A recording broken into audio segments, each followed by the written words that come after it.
ఎంత కూర్చో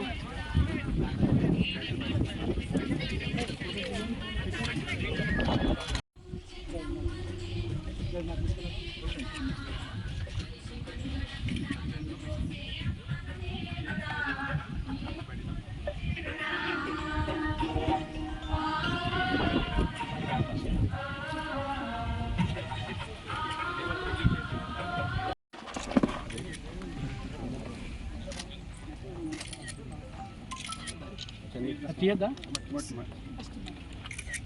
సార్ అది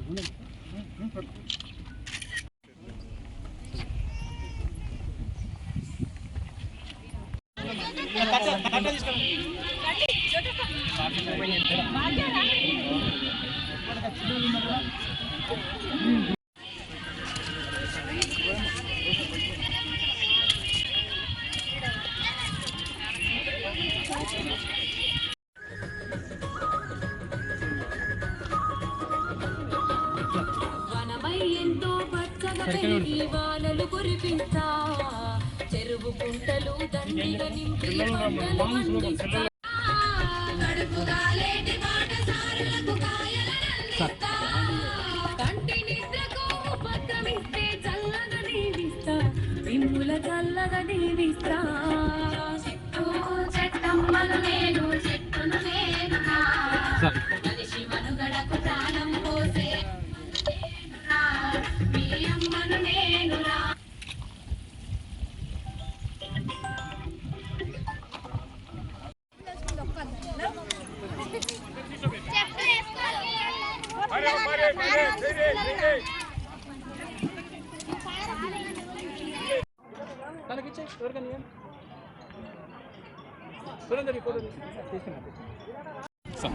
సార్ సార్ ఇక్కడ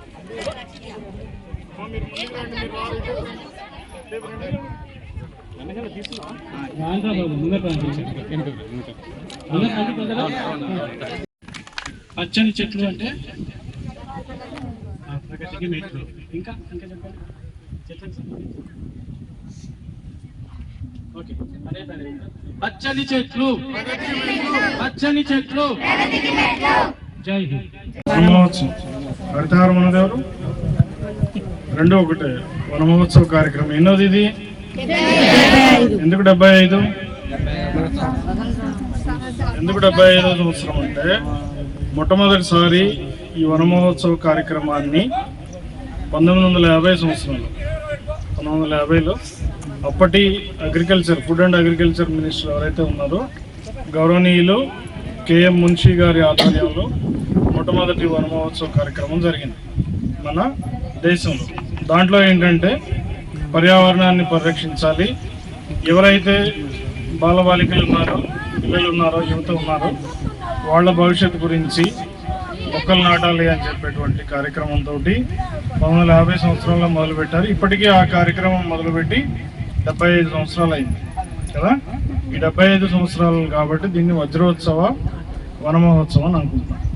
ఈ సంవత్సరం మనం జిల్లాలో 46 లక్షల మొక్కలు పెడతా ఉన్నాం. ఎన్ని? 46 లక్షలు. మీరు ఎన్ని పెట్టారు? ఈరోజు ఎన్ని పెట్టారు మీరు?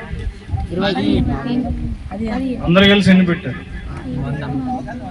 ఈరోజు మనం ఇక్కడ అందరం కలిసి ఒక 1000 మొక్కలు పెట్టాం. అంటే ఇంకెన్ని పెట్టాలి? చాలా పెట్టాలి కదా. అందుకని ఏం చేయాలి, ఈ జూలై మాసం అంతా, జూలై నెల అంతా కూడా ప్రతిసారి కూడా వర్షం పడిన ప్రతిరోజు ఎక్కడో చోట మీరు మొక్కలు నాటాలి. మీ వంతుగా మీ స్కూల్లో ఎంతమంది ఉన్నారు? మొత్తం 130 మంది. ఒక్కొక్కళ్ళు కనీసం ఒక 10 మొక్కలు నాటే విధంగా మీరు ప్రతిజ్ఞ చేయండి ఎక్కడన్నా సరే కదా. ఈరోజు మీరు మీ వంతుగా ఒక 5 మొక్కలు నాటారు. మళ్ళీ ఇంకెక్కడన్నా ప్రోగ్రామ్ ఉంటుంది జూలై మాసంలో, ప్రతి చోట ప్రోగ్రామ్ జరుగుతూ ఉంటుంది. మళ్ళీ ఎక్కడన్నా ఒక చోట 10 మొక్కలు 15 మొక్కలు